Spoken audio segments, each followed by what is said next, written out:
Hey folks, it's me, Michael Bach, your diversity dude, and this is Monday Morning Musings.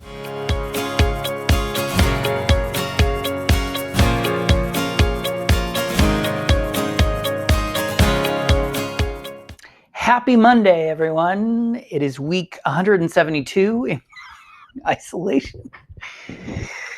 No, it's week 6, 7. I don't know. I'm just losing count at this point. I hope you're all doing well. I hope you're all staying safe. I made a mask on the weekend. I don't know where I put it. Anyway, I want to talk about something that kind of gets my goat. Every weekend, my husband and I watch CBS Sunday Morning. It's a thing, whatever. And last week or the week before, they had a sort of an opinion piece about the naming of viruses. And I watched it and I kind of agreed, and then I kind of thought, you're missing the point.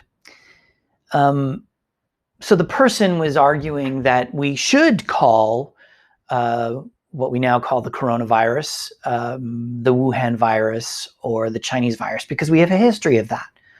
Because, of course, the Ebola virus is named after the Ebola River in the Democratic Republic of Congo. The Zika virus is named after the Zika forest in Uganda.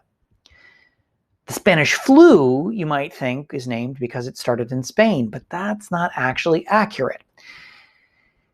The Spanish flu was an outbreak in 1917, 1918, and Spain remained neutral in World War I.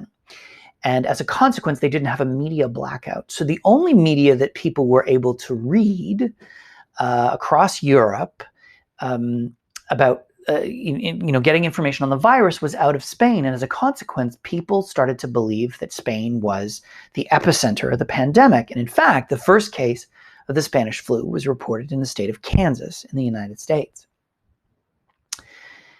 So it is entirely accurate that the coronavirus, the novel coronavirus, this current version, what is COVID-19, came out of Wuhan, China. We know that to be the case.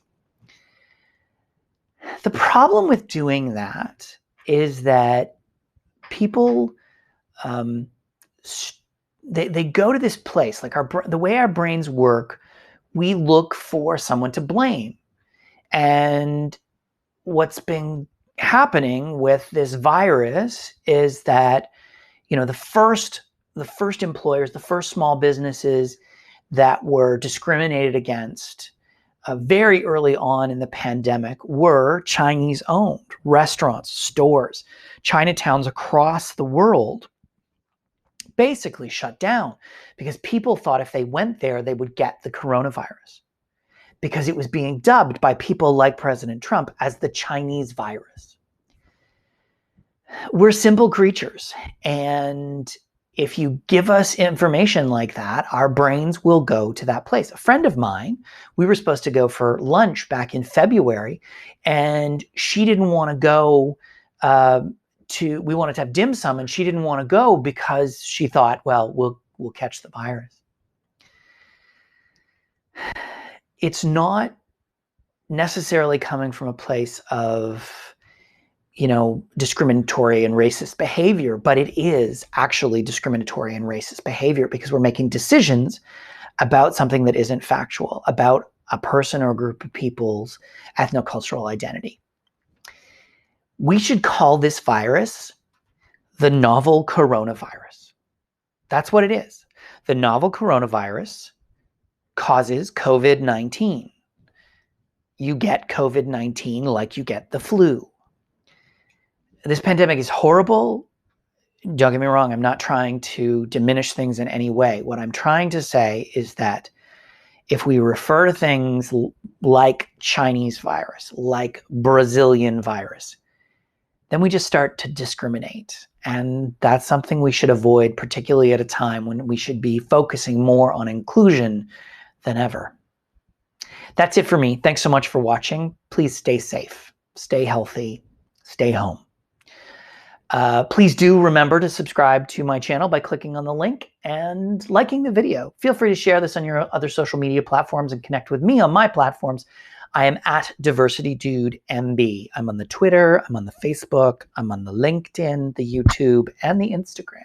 Not on the TikTok. I can't. No, I don't understand.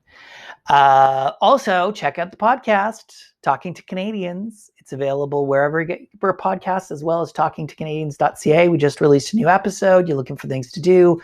So much fun. I think that's it. Thank you again for watching. Really appreciate it. And I will see you next week for another episode of Monday Morning Musings.